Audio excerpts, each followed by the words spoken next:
দেখুন, আজকাল দিনের ছেলেমেয়েরা পড়াশোনা করে কিন্তু তুলনামূলক রেজাল্ট করতে পারে না, আর এতে হতাশার জন্ম নেই। তুমি যদি একজন ছাত্র হয়ে থাকো এবং তোমার সঙ্গে যদি এরকম ঘটনা ঘটে থাকে, তাহলে বন্ধু এই ভিডিওটা তোমার জন্যই।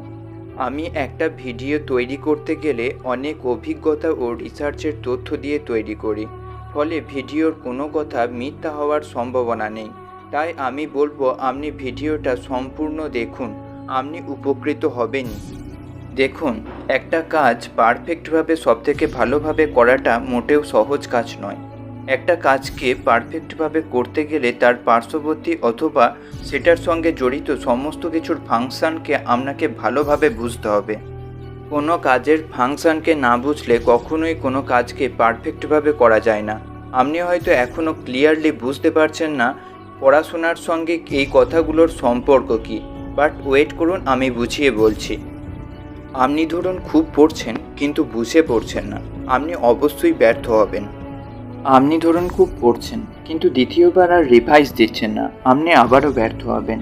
আপনি ধরুন খুব পড়ছেন কিন্তু আপনি মনে রাখতে পারছেন না, আপনি পড়ায় মন বসাতে পারছেন না, আপনি আবারও ব্যর্থ হবেন।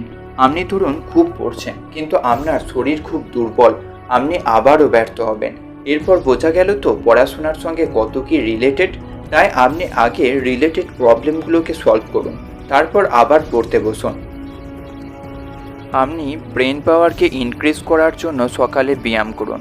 আপনি শরীরকে ভালো রাখার জন্য খাবার ও জল পরিমাণ মতো খান।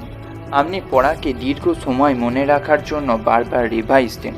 আপনি মনকে শান্ত রাখার জন্য মেডিটেশনও করতে পারেন। এই সমস্ত কিছু করার পর আপনি আপনার মনের মতোভাবে পড়াশোনা করতে পারেন। পড়াশোনার ক্ষেত্রে সবথেকে এফেক্টিভ হলো রেগুলারিটি মেনটেন করে পড়াশোনা করা।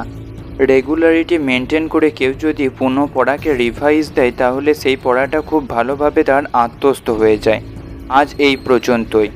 সবাই ভালো থাকবেন, সুস্থ থাকবেন। এইরকম নতুন নতুন মোটিভেশনাল ভিডিও পাওয়ার জন্য চ্যানেলটিকে সাবস্ক্রাইব করে আমাদের পাশে থাকবেন।